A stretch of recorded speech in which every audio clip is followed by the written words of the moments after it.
Salut tout le monde, j'espère que vous allez bien. Nous voilà dans la coriandre avec Alexis aux commandes du jaune d'air avec la coupe pour endainer. Donc pourquoi on l'endaine cette coriandre? On l'endaine d'une part parce qu'il y a un petit peu d'herbe qui est passée par-dessus.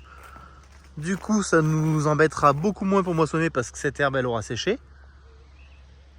Et d'autre part parce que la coriandre c'est une plante où la floraison est vachement étalée. Donc on a de la graine qui est très sèche et d'ailleurs très fragile parce qu'aussitôt qu'il y a un peu de friction, les grains se décollent. C'est pour ça qu'on fait ça le matin quand il y a de la rosée. Et juste à côté, on a de la graine verte. On a de la graine verte, on a des fleurs qui viennent juste de défleurir.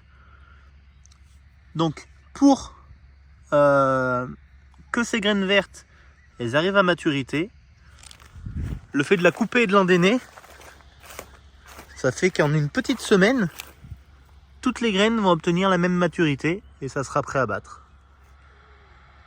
Donc avec les orages, ça l'a bien couché, mais on peut voir que quand même la barre de coupe la ramasse vachement bien, parce que ce qui reste au sol, bah, finalement, il n'y a même pas de graines dessus, quoi. Donc il n'y a pas de perte. Il n'y a pas de perte. Alors, ça fait des jolis andins, bien aérés, ça devrait vraiment être top pour sécher.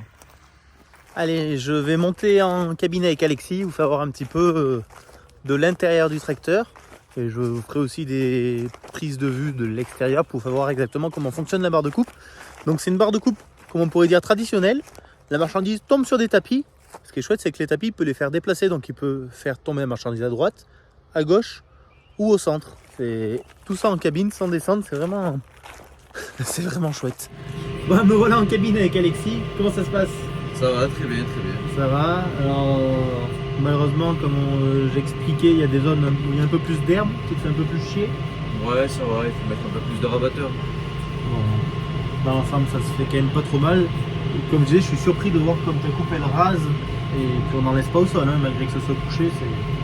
Ben, je pense que ça doit être grâce aux roulettes qui sont vraiment posées sur la terre et du coup ça... Oui, il y a une roulette de chaque côté. Voilà, de chaque côté de la... Après la coupe elle est libre en fait. Il y a juste 3 lames à ressort qui sont assez solides. Mais sinon c'est tout, ça se fait tout seul. C'est chouette. Bon Alexis, applique-toi, je vais essayer de filmer un peu de l'extérieur. Hein. Je vais essayer. Vous allez voir que c'est surprenant par le silence.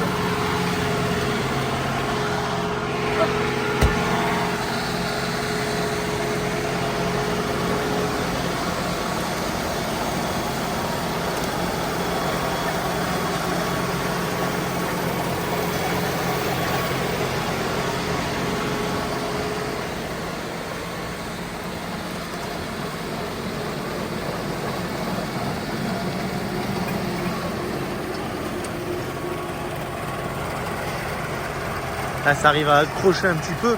Vous avez vu, en fait, ça fait... C'est incroyable, hein, mais ça fait des nœuds. C'est pas le truc facile à récolter, ça. D'autant plus qu'on est obligé de faire ça le matin quand il y a un peu de la rosée.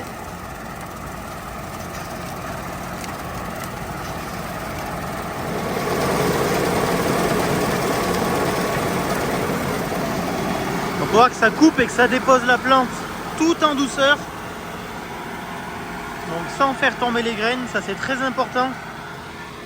Alors c'est aussi très important de le faire le matin. Là, il y a une bonne rosée ce matin. Donc ça facilite pas les choses pour la coupe.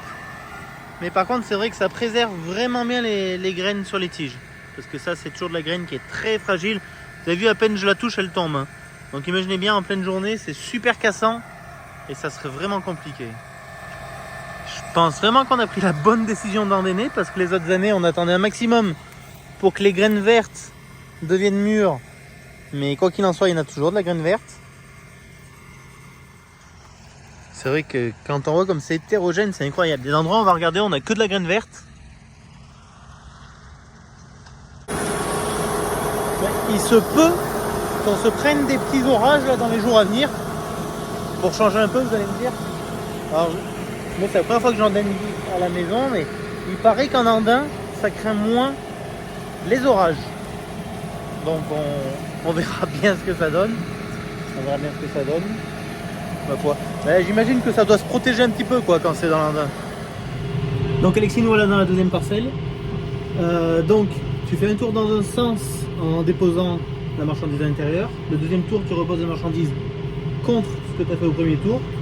Et ensuite, tu choisis de déposer à droite ou à gauche. Voilà, c'est ça. C'est quoi, c'est deux tapis que tu peux bouger? C'est deux tapis différents que je contrôle par le petit boîtier qui est juste là avec la vitesse. Ok. Et tu peux poser à droite, à gauche ou au milieu aussi? Au milieu, ouais, mais quand il y a trop de marchandises, ça arrive à s'attraper avec les bras de relevage. Oui, forcément. Et du coup, il vaut mieux mettre. Voilà, ça fait déjà des jolis andins. Là, Pour moi, sur le bord, là où l'andin est doublé, il faudra pas que la batteuse aille trop vite. c'est sûr. Parce que ça fait. Ta coupe, elle fait presque 8 mètres. Elle fait 7,60 de coupe. Ça commence à faire. Là, on peut voir qu'on est dans la partie qui était vraiment la plus couchée, qui s'est couchée au tout début au premier orage. On peut voir que ça se récolte quand même très très bien. Donc Gabriel, le stagiaire, est allé faire un petit tour avec Alexis.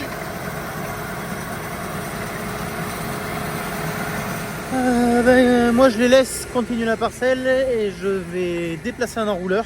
Voilà, j'avais dit à Gabriel en fait de venir avec le petit case parce que je pensais qu'il allait falloir accrocher la coupe pour changer de parcelle et au final il n'y a pas eu besoin, ça passait en fait, la parcelle n'était pas très loin, il fallait passer un peu entre des arbres mais tout s'est bien passé, impeccable. Donc merci à Alexis et merci à Mickey, donc c'est l'entreprise Perrard si des fois vous avez besoin et à très bientôt dans une prochaine vidéo. Ciao ciao.